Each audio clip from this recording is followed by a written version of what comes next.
오늘 말씀 13절부터 18절까지 뭐 아시겠지만 교회마다 장례가 나면 아주 단골적으로 등장하는 본문입니다.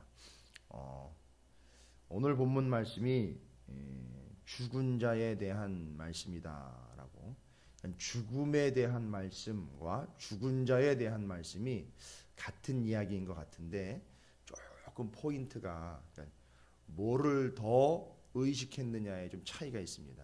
오늘 본문 말씀은 여러분이 4장 18절 말씀을 보니까 좀 뭔가 좀 애매한 듯하면서 마무리가 되고 있는 것 같은데, 그러므로 이러한 말로 서로 위로하라라는 요 4장 18절 말씀을 통해 보니까 뭔가 위로를 받아야 되는 그 아쉬움과 아픔과 안타까움 가운데 있다는 거예요.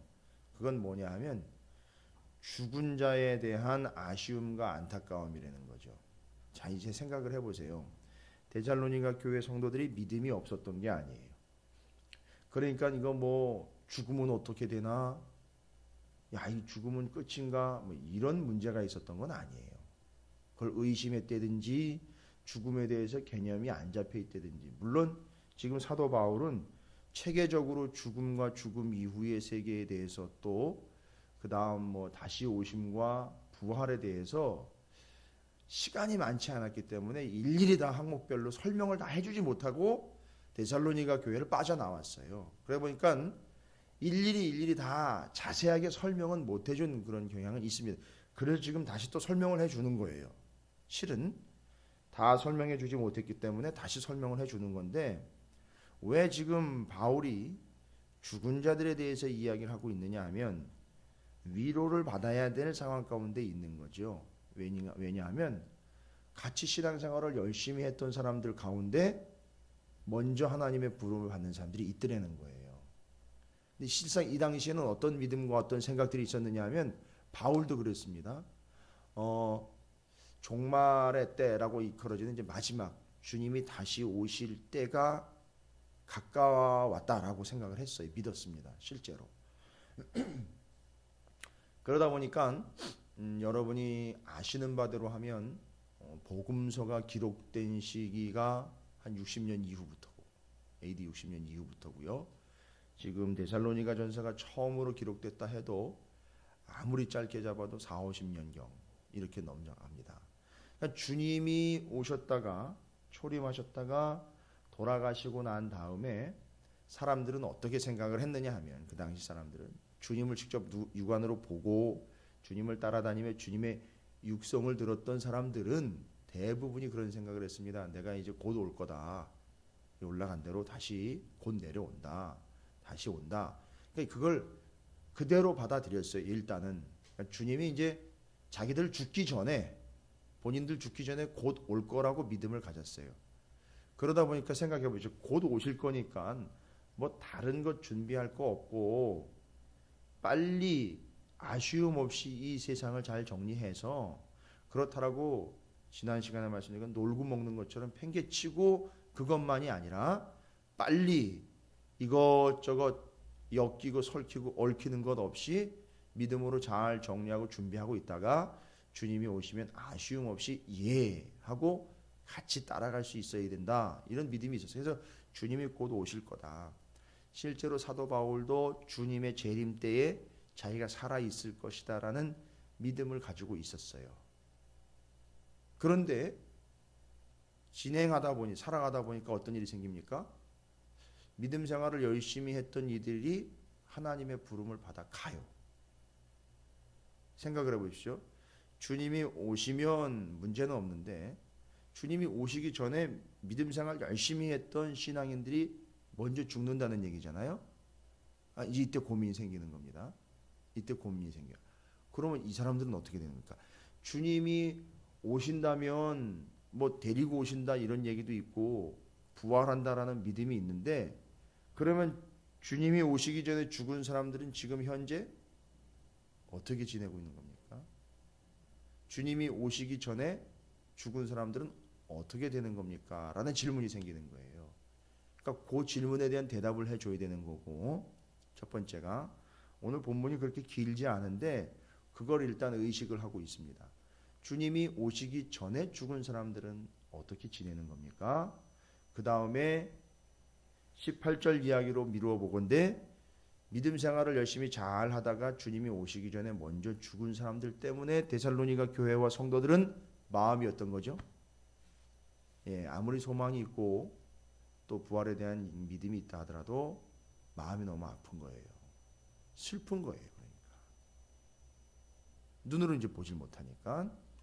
그래서 그 마음 아픔과 슬픔과 감당하지 못하는 이 괴로움과 아픔을 해결을 해줘야 되는 거죠. 그래서 그거에 대해서 답을 줘야 되는 거예요. 왜 아픕니까? 잘 아시다시피 데살로니가 교회의 믿음의 역사, 사랑의 수고, 소망의 인내가 있었죠. 어느 교회보다도 이 데살로니가 교회가 사랑의 수고라는 측면으로 보면 공동체 안에 형제 자매들 성도들 사이가 어떻다는 얘기죠? 아주 좋았다는 얘기입니다. 서로 사랑의 수고를 아끼지 아니하는 믿음으로 그 사랑이 온전하여 서로를 섬기고 서로를 챙기고 서로를 세워서 온전한 공동체의 관계를 이끌어 가는데 성도 사이사이 서로서로가 이 사랑의 수고로 아주 끈끈하게 그 다음에 바깥에서는 계속 핍박이 왔었잖아요. 그러니까 교회 안에서 성도들이 얼마나 서로 간에 사랑과 애정이 남달랐는지 그건 겪어보지 않으면 모르잖아요. 데살로니가 교회 성도들이 그 사랑의 수고로 아주 똘똘 뭉쳐 잘 다져진 교회였단 말이에요. 그리고 처음 생긴 교회니까 얼마나 서로 간에 서로 나눠주고 먹여주고 입혀주고 했겠어요. 챙겨주고. 우리는 믿음의 공동체로 이렇게 교회가 개척이 됐고 하나님 은혜로 이렇게 잘 성장해 갔고 서로가 서로에게 믿음의 본이 되어주고 사랑의 수고를 아끼지 아니하니 성도 서로 간에 얼마나 애틋하고 사랑스러운 관계였는지. 그런데 그런 다른 교회보다도 더 남다랐던 사랑의 관계 속에서 믿음 안에 있었지만 먼저 죽는 자들이 생겼다는 거예요. 그러니까 이게 어느 교회보다도 어느 상황보다도 믿지 않는 사람들의 관계보다도 이런 어려운 일들을 함께 겪으면 사랑의 수고를 겪어낸 성도가 먼저 부름을 받아가니 이 아픔이 이 안타까움이 컸다는 거예요. 그래서 그거에 대해서 우리가 무조건 이겨내라, 무조건 이 슬픔을 참아야 된다는 개념이 아니라 어떻게 제대로 위로를 해야 되느냐 이거예요. 그 슬픔을 어떻게 답을 줘야 되느냐 이겁니다. 그래서 포인트는 두 개예요. 그래서 주님이 다시 오실 때까지 죽은 자들은 어떤 상태에 있느냐. 그 다음에 이렇게 주님이 오시기 전에 먼저 죽음을 당한 이들 때문에 아파하는 이들에게 뭐라고 위로하고 있느냐. 이 두 가지. 이 본문이 오늘 13절부터 18절까지는 바로 그 두 가지를 이야기합니다. 그럼 여러분 우리도 마찬가지예요. 데살로니가 교회가 예수님의 부활과 재림 사이를 살아간 교회지 않습니까? 우리 찾으시는 교회도 우리 성도들도요. 주님의 부활과 주님의 재림 사이를 역시 동일하게 살아가고 있는 백성들이에요. 그러니까 이 본문은요. 다 우리한테 해당하는 본문이에요. 동일하게 해당하는 겁니다. 그럼 이 죽은 자들에 대해서 뭐라고 이야기를 하느냐 하면 믿음 안에서 여기는 주님 안에서라고 분명히 얘기를 하고 있고요. 먼저 죽은 자들은 어떤 상태로 지금 지내고 있느냐. 일단 죽은 자들을 죽었다라고 이야기하지 않고요. 자는 자들이다라고 표현을 합니다. 자는 자들이다라고 표현합니다. 잔다라는 것은 뭘 전제로 하고 있느냐면 깰 것을 전제로 하고 있죠. 그래서 성경에도 보면은요.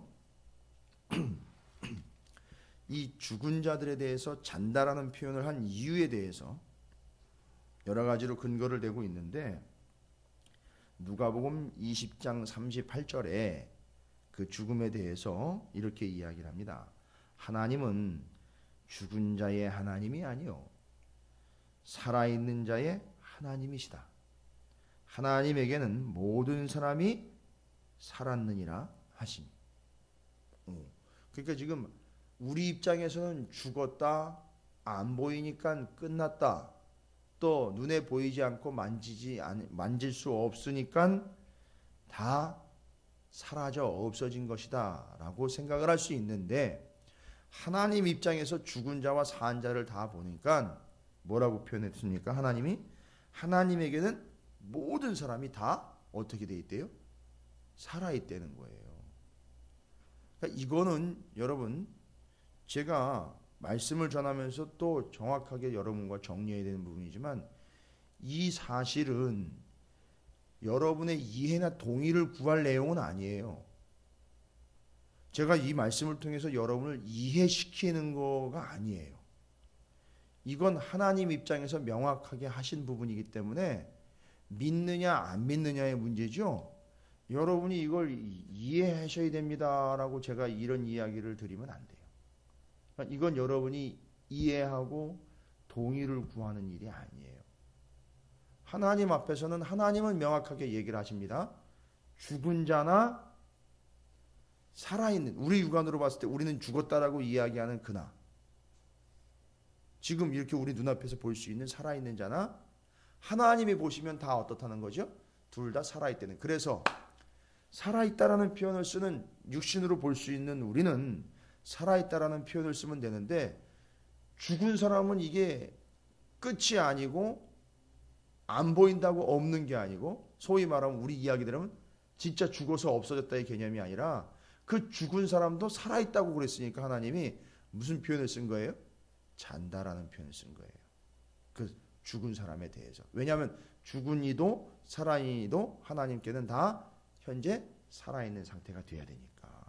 그래서 우리가 봤을 때 죽었다라는 사람을 잔다라는 표현을 쓰고 있는 겁니다. 자, 이게 바로 주님 안에서 죽은 자들의 상태입니다. 그리고 주님이 다시 오셨을 때 어떻게 될 것인지에 대한 이야기를 또 하는 겁니다. 골로새서 3장 3절에 또 이르기를, 이는 너희가 죽었고 너희 생명이 그리스도와 함께 하나님 안에 감추어졌음이라. 육신적으로는 죽었으나 그 생명은 어떻게 됐다는 거죠? 그리스도와 함께 하나님 안에 감추어졌다. 이거 지금 생명을 누가 주관하고 있다는 걸 이야기하죠. 하나님이 쥐고 있다라는 걸 이야기하는 거예요. 그러니까 죽었다라고 이야기하고 우리는 눈에 안 보이니까 끝 이야기하지만 생명은 여전히 있다는 거죠. 그 생명을 지금 누가 감추어 놓고 있다는 거죠. 하나님이 감추어 놓고 있다는 거예요. 그러니까 생명은 소멸되지 않았다는 거예요. 이게 이제 잔다라는 말로 표현을 한 겁니다. 여러분, 한 군데만 여러분이 또 이해하실 수 있도록 죽은 자들의 상태에 대해서 소상하게 성경에서는 어떤 상태, 어디에서 어떤 상황으로 머물러 있다 이런 표현을 아예 안 써요. 그냥 우리가 짐작할 수 있을 정도로 해요. 왜냐하면 포인트가 거기 있질 않아요. 죽어서 가는 세상을 말하자면 성경에 좀 책을 한 권을 따로 떼어서 여긴 요한계시록이 끝이지만 지옥록, 천국록 이렇게 해가지고 해놓으면 얼마나 좋아요. 근데 지금 포인트가 하나님은 그게 아니라는 거예요. 죽음 이후에 소상하게 알려줘가지고 그걸 설명해 주려고 하는 게 아니라 여기서 어떻게 살다 오느냐가 포인트이기 때문에 하나님이 이야기할 때 언급하는 것들을 천국과 지옥에 대해서는 전혀 자세하게 언급하고 있질 않아요. 그래서 우리가 좀 어려운 거죠. 짐작컨대 이제 이럴 수 있다라는 거죠. 6장 계시록 6장 9절부터 11절에 일곱 봉인에 담긴 심판 이야기하는 거죠. 6장 9절부터 11절까지 제가 읽어드릴게요. 다섯째 인을 뗄 때에 내가 보니 하나님의 말씀과 그들이 가진 증거로 말미암아 죽임을 당한 영혼들입니다. 그러니까 순교한 영혼들이에요. 이 사람들은 믿다가 먼저 하나님 부름 받은 분들입니다. 그분들에 대해서 이야기할 때 죽임을 당한 영혼들이 제단 아래에 있어 라고 얘기합니다. 이 제단은 하나님 보좌이겠죠. 하나님 보좌 앞에 있어 큰 소리로 불러 이르되 거룩하고 참되신 대주제여 땅에 거하는 자들을 심판하여 우리 피를 갚아주지 아니하시기를 어느 때까지 하시려 하나이까 하니 각각 그들에게 흰 두루마기를 주시며 이르시되 아직 잠시 동안 쉬되 그들의 동무 종들과 형제들도 자기처럼 죽임을 당하여 그 수가 차기까지 하라 하시더라. 죽은 사람들에게 이야기합니다. 저 밑에 살아있을 때 우리가 그 사람들 때문에 죽임을 당했고 고통을 당했는데 그거 왜 가만두십니까 하나님? 먼저 죽은 사람들이 얘기하는 거죠. 하나님 나라에서. 그러니까 하나님 뭐라 그러셔요? 잠깐만 쉬고 있어라.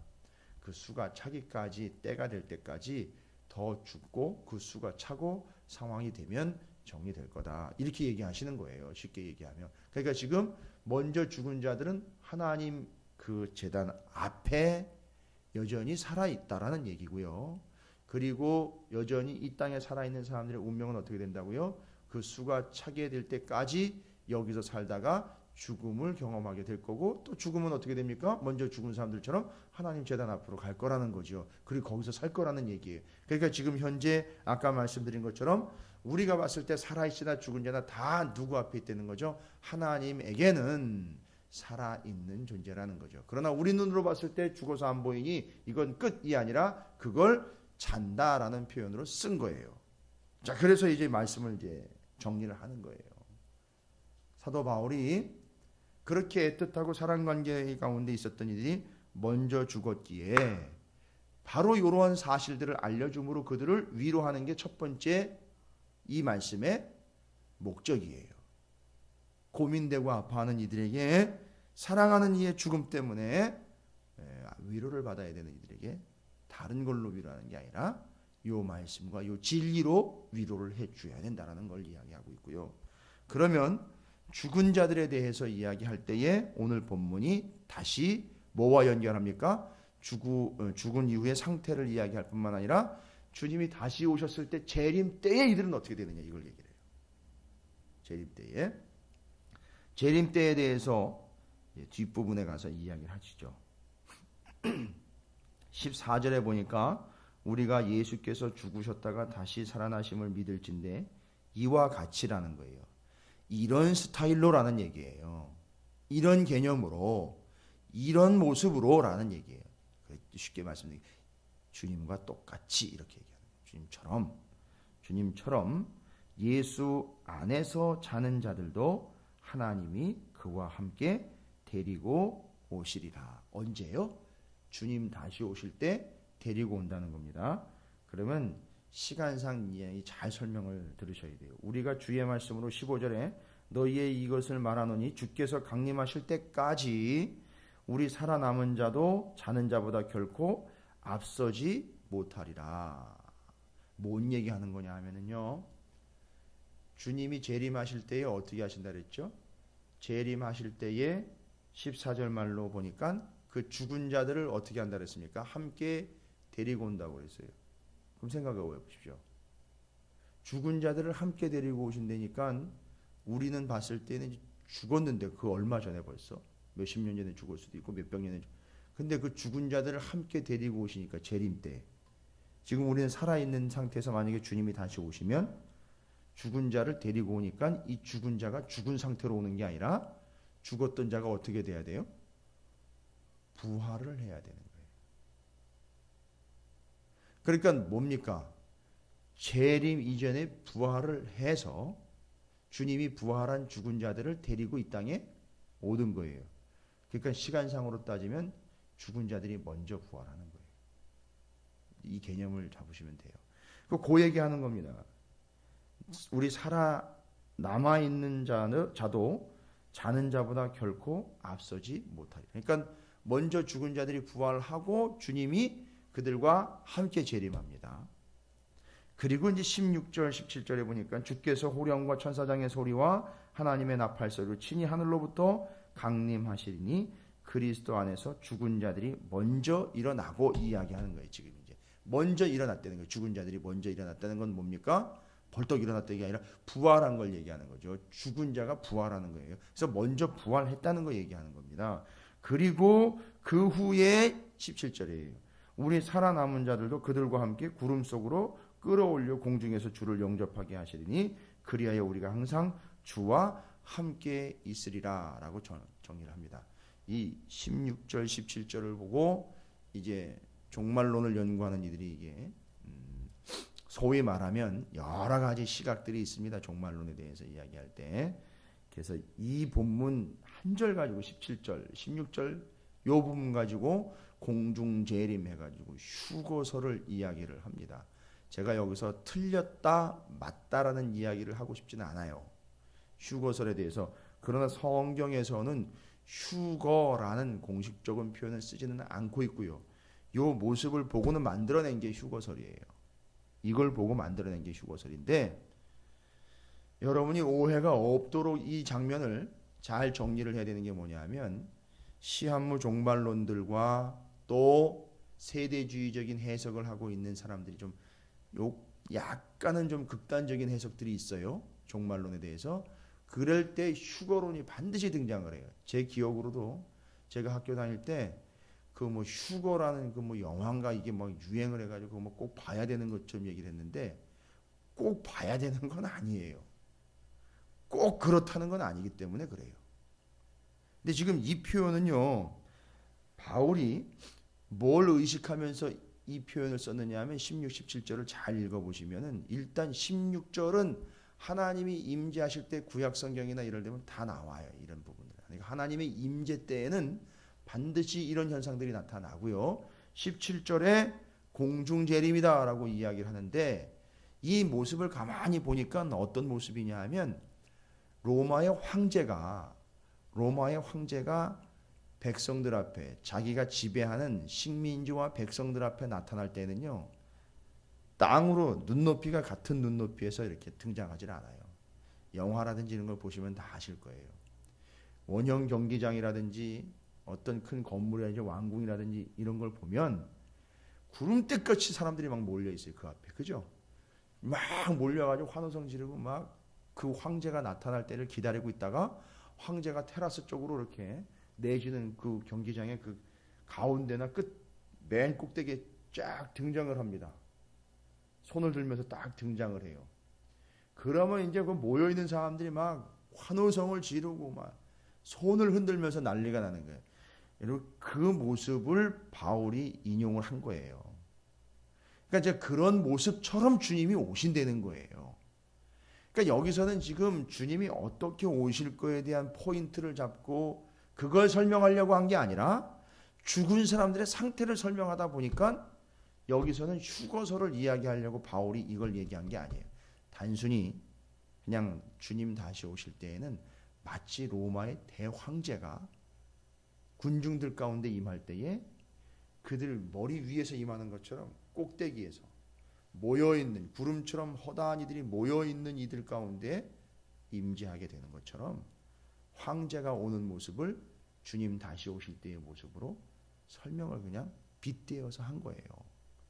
그러니까 바울은 여기서 더 이상 발전해서 휴거설을 설명하려고 이 표현을 쓴 거는 아니라는 것만 아시면 돼요.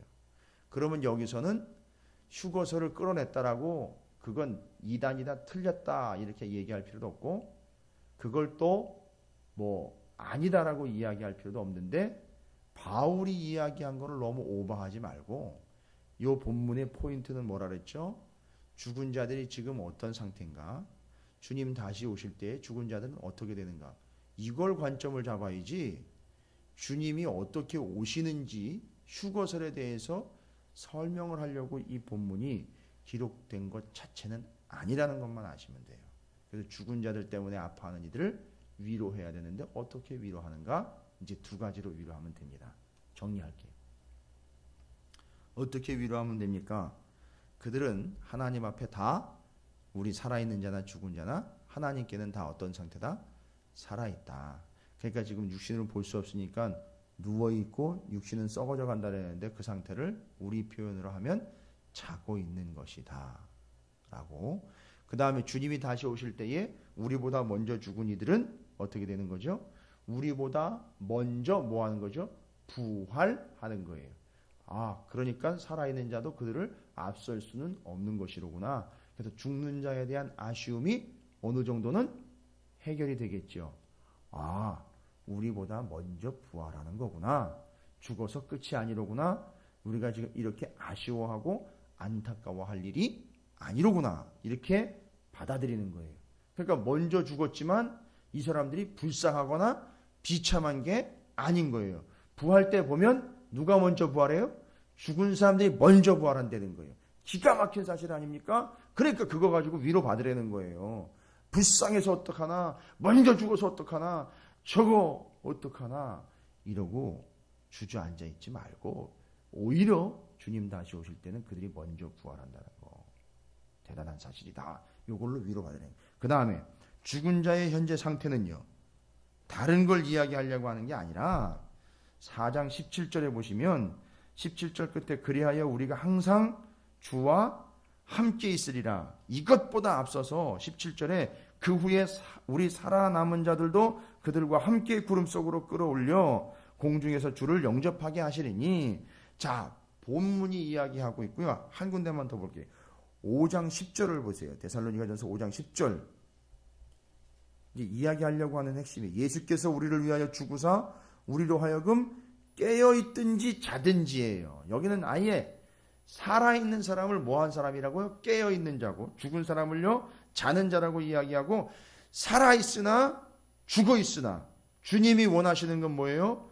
자기와 함께 살게 하려 함이라. 목적은 뭐예요? 죽은 자나 살아있는 자나 결국은 다, 살아있는 사람은 죽은 자와는 함께 할 수는 없지요. 그런데 주님은요, 주님은 죽은 자나 살아있는 자와 구분 없이 어떻다고요? 지금 함께 하고 계신다는 거예요. 그러니까 지금 죽은 자는요, 아쉬워하거나 안타까워나 비참할 필요가 없습니다. 죽은 자도요, 소위 말하면 자는 자는 지금 어떤 상태에 있다는 거죠? 어디 가 있다, 뭐 어떤 상태다, 이게 아니라 어떤 상황이지? 지금 주님과 함께 있는 거예요. 여러분 지금 주님과 어떻게 돼 있습니까?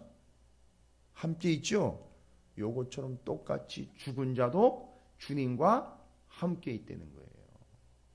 이걸 이야기하려는 거예요. 다른 거 이야기하려고 하는 게 아니라. 그래서 9절, 10절이 그걸 이야기하고요. 4장 17절이 그걸 이야기합니다. 4장 14절 우리가 예수께서 죽으셨다가 다시 살아나심을 믿을진데 이와 같이 예수 안에서 자는 자들도 하나님이 그와 함께 데리고 오시리라. 왜요? 함께 있기 때문에 함께 부활하고 함께 오신다는 얘기예요. 지금 함께 있어요. 죽은 자도요. 이해가 되십니까? 이게 이제 이해되는 걸로 끝나면 안 되고 위로가 돼야 된다는 거죠. 살아있는 자들이. 잘 되시겠습니까? 위로가. 우리보다 믿음 생활 같이 하다가 먼저 가신 이들 있죠? 예. 제가 지금은 추도 예배 시간은 아니지만 주님의 이름으로 위로합니다. 여러분이 지금 주님과 함께 계시는 것처럼 그분도 지금 주님과 함께 계셔요. 여러분 조금 더 시기심나게 말씀드릴까요? 그가 먼저 부활합니다. 여러분보다. 이러니까 이제 너무 상심하지 말라는 거예요. 너무 마음 아파하지 말라는 거예요. 그가 먼저 부활할 뿐만 아니라 우리랑 똑같이 지금도 주님과 함께하고 있다는 거예요. 여러분 이거 두 가지 사실보다 더 큰 위로는 없다는 거예요. 오늘 본문이 이야기하려고 하는 핵심이 바로 그겁니다. 죽은 자도 주님과 함께 있는 중. 그는 우리보다 먼저 부활할 예정. 이런 뭐 더 말할 게 뭐가 있습니까? 그렇죠? 그리고 그는 하나님에게 현재 어떤 상태? 살아있는 상태. 완벽한 거예요. 여러분 그래서 여러분이 오해 없이 받아들이십시오. 사도 바울이 사나 죽으나 다 주의 영광을 위함이라 그랬죠. 오히려 바울은 뭘 원했는지 아셔요? 빨리 하나님의 부름을 받기를 원했어요. 이런 사실을 믿고 알았기 때문에. 죽어도 괜찮습니다. 이렇게 얘기를 한 거예요. 본인은. 아니 오히려 빨리 하나님 부름을 받아서 내가 이런 상태로 들어갔으면 좋겠습니다. 이렇게 구한 거예요. 그러나 내가 지금 살아있는 이유는 뭐라고요? 여기서 감당해야 될 몫이 있기 때문이다라고 바울이 정확하게 정리를 했어요. 여러분 바로 이것이 죽은 자에 대한 하나님 우리 구주 예수 그리스도께서 설명해 주시고 바울이 우리에게 신앙적으로, 영적으로, 성경적으로 설명을 해주고 있는 내용입니다. 그럼 정리를 잘 하십시오. 그리고 혹여라도 안타까움 가운데 위로를 받아야 될 일이 있더라면 다른 걸로가 아니라 바로 이 약속과 이 말씀으로 위로해야 된다라는 게 바로 바울이 이야기하고 있는 죽은 자와 산 자에 대한 이야기입니다. 여러분이 주님과 함께하는 것처럼 죽은 자들도 여러분과 또 우리 구주 예수 그리스도와 함께하고 있는 중입니다. 다음에 여러분이 혹여라도 그 죽음 앞에서 두려워 떨지 말라고 명확하게 이 이야기를 정리를 하고 있습니다. 바울이 전한 데살로니가 전서 4장 13절부터 18절까지의 말씀이 이렇게 짧게 설명을 드리니 참 제가 아쉽긴 한데 정확하게 설명드린 거 두 가지만 기억하시면 돼요. 먼저 부활한다는 거, 지금 주님과 함께 있는 중이라는 거, 이건 사실입니다. 그걸로 위로하라, 위로받아라 라고 이야기하고 있고 믿음으로 확신을 가져라.